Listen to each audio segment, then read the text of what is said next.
Welcome to the Joy Inspired podcast. I'm Nikki Cruz, and I'm thrilled to explore with you what it means to walk in a faith-infused business.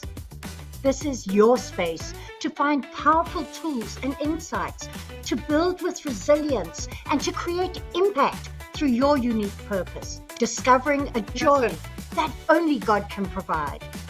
Together, let's embrace a business journey anchored in faith and empowered by joy. Let's jump in. Well, hello there, my amazing, beautiful kingdom building friends.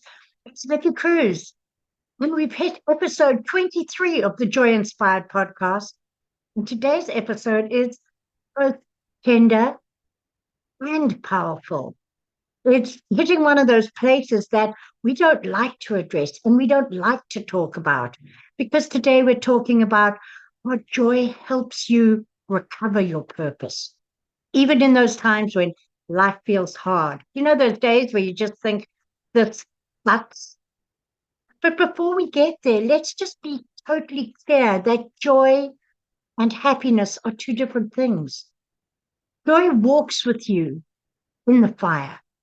Joy keeps you standing up even when your knees are shaking. And joy says, I still trust God even if the situation isn't cute. And sometimes joy is the fiercest way to take on the enemy. It's the fiercest form of spiritual warfare. It's your, what now, God? Smile on your face, even though you still feel stuck and are waiting for the breakthrough. So often we get caught up in the hustle. We lose track of why we started. And I got so excited by jumping in here that I forgot to tell you, in case you haven't been here before, my name is Nikki Cruz, your joy junkie, because I believe God has given us so much joy inside. I want to make sure that you, everybody you know, sees God shining through the joy in your life, and that you tap into it and make the most of it. But like I said, sometimes we get so caught up on our mission and so caught up in the hustle that we lose track of why we actually started it. But joy is that divine GPS that says, recalculating, you've drifted off your mission, because if you're not feeling the joy, you're off track. So let's get back on track. Romans 15:13 says, may the God of hope fill you with all joy and peace as you trust in him. Notice that? Trust fuels joy. Purpose brings peace. But when you're not aligned with your purpose, you feel empty and you lose the joy. So there's a sequence going on there. I've noticed it so often with the members of our jump community. When they reconnect with joy in the hard times, they really get rooted into it. Their clarity comes back. Their focus shifts and their to-do list doesn't shrink, but their perspective shifts to that place that puts them back in power, gives them the authority that God has given them to stand in. That's what activates that peace and the purpose again. So joy and your immune system and your brain. Let's just get back to some of the basics here. Let's geek out. Let's be a bit sciencey. Joy doesn't just lift your mood. It strengthens your immune system. And I'm not talking just about your spiritual immune system. I'm talking about your physical immune system. But science shows that when we experience joy, gratitude, the brain releases dopamine, or dopamine, as some of you would say. That's that feel-good chemical that boosts focus and motivation. It also releases serotonin, which regulates your mood and protects you against depression. Boy, there are times when I get to tap into that on certain days more than others. But you know what? It also releases endorphins. And endorphins are your body's natural painkillers. Oxytocin, that bonding chemical, helping us feel safe and connected. So it does all those things. And it's not just a very, very feeling out there. It's actually how God designed our bodies and our brains. Now, I'm no scientist, but those are just the basics. If you want to go dig into it, it is a fascinating subject. But friend, God hardwired your brain to respond to joy. And that response is healing strategy. Less burnout, fewer colds, stronger immune, feel better sleep, and more capacity.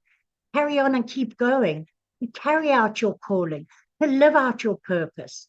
Ever notice how much less you get sick when you're in a season where you're allowing your joy to bloom? So choosing joy isn't just, oh, yeah, that's a nice thing to do. It's chemical warfare against discouragement. I'm not saying skip the vitamins, but also choose joy. It's like your daily dose of Jesus infused vitamin. But what really takes us off track? So often it's disappointment. Now, if you've ever had life hit you with a disappointment so deep it made you question everything, you're not alone. We have it in our personal lives, our circumstances, our businesses. And here's a tip I want you to write in lipstick on your mirror, ladies, if you need to. Disappointment is not your destination. But you know what? It is a detour with direction if you approach it right. Let me break it down for you in a slightly different way. Determined individuals surrender and persevere. Positioned on instruction, navigating trials, miracles, endurance, and new trust. Come on. Now, I do also have a very similar acronym for disappointment. If you know me, you know I love acronyms. But this one is one that puts us in action. We surrender all and persevere. Disappointment doesn't mean everything's over. It means God is still writing the story. And disappointment doesn't mean you throw your hands in the air and you give up. Very often, the reason for our disappointment is expectation that maybe we shouldn't have in the first place. Any of you ever felt disappointed with God because He didn't come through in the way you expected? Been there. My years in my wheelchair, when I was told I would never walk again, it hit me with disappointment in God. But God had never, ever said, I will heal you on this day in this way.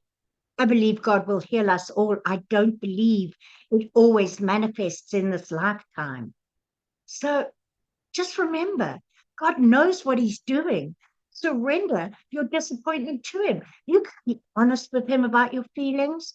You can say, I'm disappointed, Lord. Heal my heart. Help me move forward.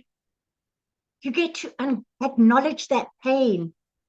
But don't just unpack and sit there looking at it all around you. Take it to God. Get real, get raw, but don't build a house on heartbreak.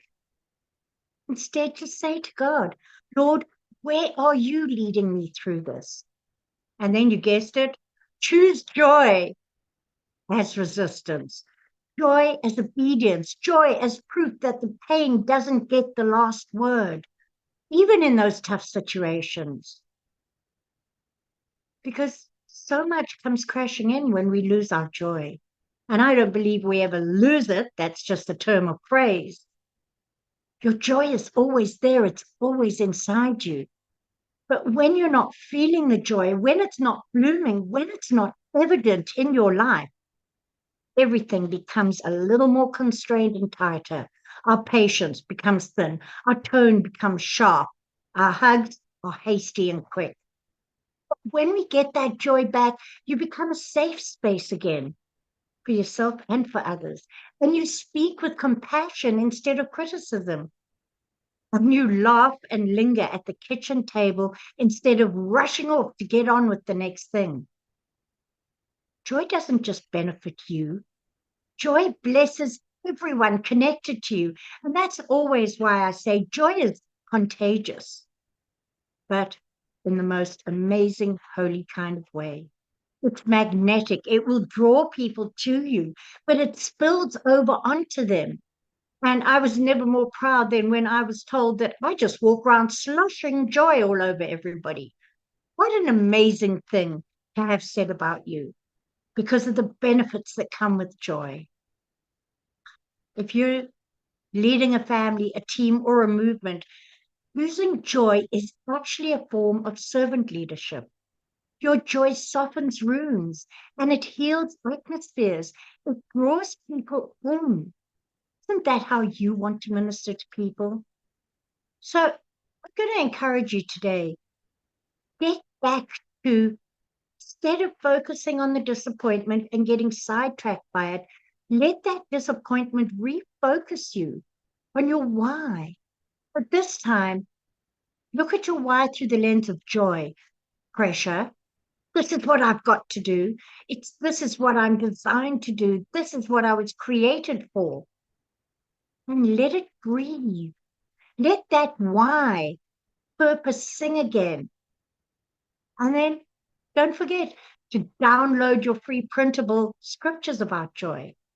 Powerful reminders. You can stick them on your fridge. You can write out one a day because that will help you, because the scripture is life breathed and it will breathe that life back into your joy. I think that when we focus on joy, it turns everything around, because have you ever seen somebody who has that deep-seated joy and knowing that there's a hope and a future, who's ready to give up? When you don't have that joy, you don't see the hope, you don't see the future, it's often because you've lost the alignment with your purpose. Align your faith, your passion, and your purpose, and you can't go wrong. You don't have to choose between purpose and peace. Joy will bring those things back together. And when life feels too loud or too long, too hard, it's when joy will gently whisper, you're still called, you're still covered. And the Holy Spirit will say, you're still mine. So go ahead, flex that joy muscle, friends. The more you use it, the stronger it gets. And as C.S. Lewis said, joy is the serious business of heaven. So let's take our joy seriously. It might be the one thing that takes you to the next level. Joy is not the glitter that you pick up after the party. It's the glitter that made the party pop. Joy is not what you have at the end of an achievement, but what carries you through the task to have the achievement. So until next week, remember, joy is your Jesus-powered superpower. It's in you. Let it bloom. And if you're having a hard time, hone back in on that joy, and you will feel a new passion, a new empowerment to your desire to step into your purpose and your calling. So I hope you found that encouraging. And if you know somebody who could just do with a little bit of encouragement on the joy side, we all have days where we feel less of it. Remember, joy is a choice, the choice. And if you can share with them a little way to find more joy in their day, you've just created another little miracle. So, blessings all. I look forward to seeing you all next week. Drop in the comments exactly what you thought about this, about joy. Do you have it? Do you have a tip for somebody else on how to bring more of that joy of the Lord into their life? I'd love to hear, and I look forward to looking through the comments. Blessings all. Go ahead and have a joy-filled week. Thank you so much for joining me on the Joy Inspired Podcast at www.joyinspiredpodcast.com. Make sure you hit that subscribe button so that you can get this and every other episode that comes out. We have lots of great stuff coming and you don't want to miss it. So make sure to hit that subscribe. I am so grateful for all the reviews and comments, and I look forward to serving you in next week's episode.